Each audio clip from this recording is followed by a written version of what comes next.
Intisari Buletin An-Nasiha edisi 142 mengenal salat qashar dan tata caranya. Di antara rukhsah atau keringanan yang Allah Ta'ala berikan kepada musafir, yaitu orang yang sedang bepergian, adalah dibolehkan baginya untuk mengqashar salat. Allah Ta'ala berfirman yang artinya, "Dan apabila kamu bepergian di muka bumi, maka tidaklah mengapa kamu mengqashar salatmu." Quran Surat An-Nisa ayat 101. Pengertian salat qashar. Para ulama menjelaskan bahwa qashar adalah meringkas atau memendekkan sholat yang berjumlah 4 rakaat menjadi 2 rakaat saat kondisi safar atau bepergian. Syekh Abdul Aziz bin Baz rahimahullah menjelaskan bahwa mengqashar sholat maknanya adalah seseorang melaksanakan sholat yang jumlahnya 4 rakaat menjadi 2 rakaat, yaitu sholat zuhur, asar, dan isya. Seorang musafir diperbolehkan untuk melakukan sholat di 3 waktu tersebut dengan meringkasnya menjadi 2 rakaat sebagai bentuk meneladani Nabi SAW. Karena dahulu Nabi SAW apabila bersafar, beliau meringkas sholat-sholat tersebut menjadi 2 rakaat, dan hal ini dilakukan sampai beliau akan kembali dari safar. Adapun sholat maghrib maka tetap dilaksanakan 3 rakaat dan tidak bisa diqashar baik saat safar maupun tidak. Demikian pula sholat subuh tetap dikerjakan sebanyak 2 rakaat karena qashar hanya berlaku untuk sholat-sholat yang jumlah rakaatnya 4. Jarak diperbolehkannya sholat qashar. Ketika ditanya tentang berapa jarak diperbolehkannya seseorang untuk mengqashar salatnya, Al-Lajnah Ad-Daimah, yaitu lembaga fatwa kerajaan Arab Saudi yang diketuai oleh Syekh Abdul Aziz bin Baz rahimahullah,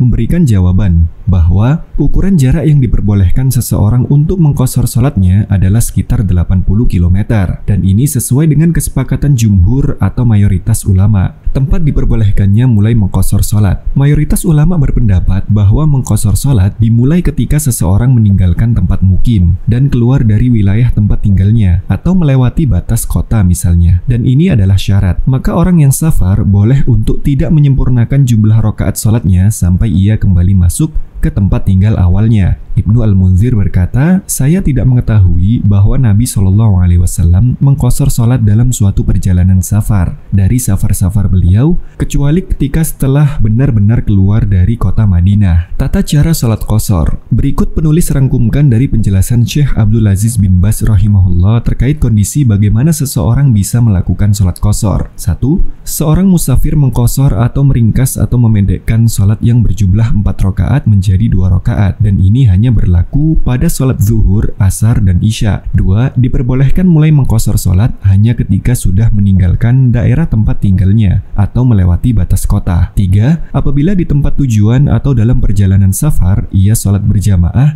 bersama warga di belakang imam yang mukim, yaitu bukan musafir, maka ia sholat 4 rakaat mengikuti imam. 4. Apabila ada niatan pasti untuk menetap lama di suatu daerah atau tempat lebih dari 4 hari, maka menurut jumhur ulama, ia kembali sholat 4 rakaat dan tidak mengqasharnya sejak awal kedatangannya.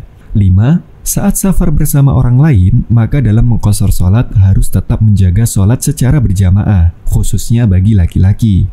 6. Apabila safar sendirian dan kondisinya mudah atau tidak ada halangan untuk melaksanakan sholat secara berjamaah dengan warga sekitar yang mukim, maka hendaknya ia sholat bersama mereka dan menyempurnakan jumlah rakaatnya menjadi 4 rakaat. Namun apabila kondisinya tidak memungkinkan, maka tetap diperbolehkan baginya sholat qashar 2 rakaat. 7. Seseorang yang belum memiliki kepastian dan belum tahu berapa lama akan tinggal, serta masih bimbang apakah 2 hari, 5 hari, atau 10 hari, maka boleh baginya untuk tetap mengqashar salatnya menjadi 2 rakaat karena ia masih dalam kondisi safar. Yuk kunjungi Instagram Buletin An-Nasiha di @buletin.annasiha atau akses bit.ly/buletinjumat untuk membaca dan mendengarkan audio Buletin An-Nasiha yang lainnya.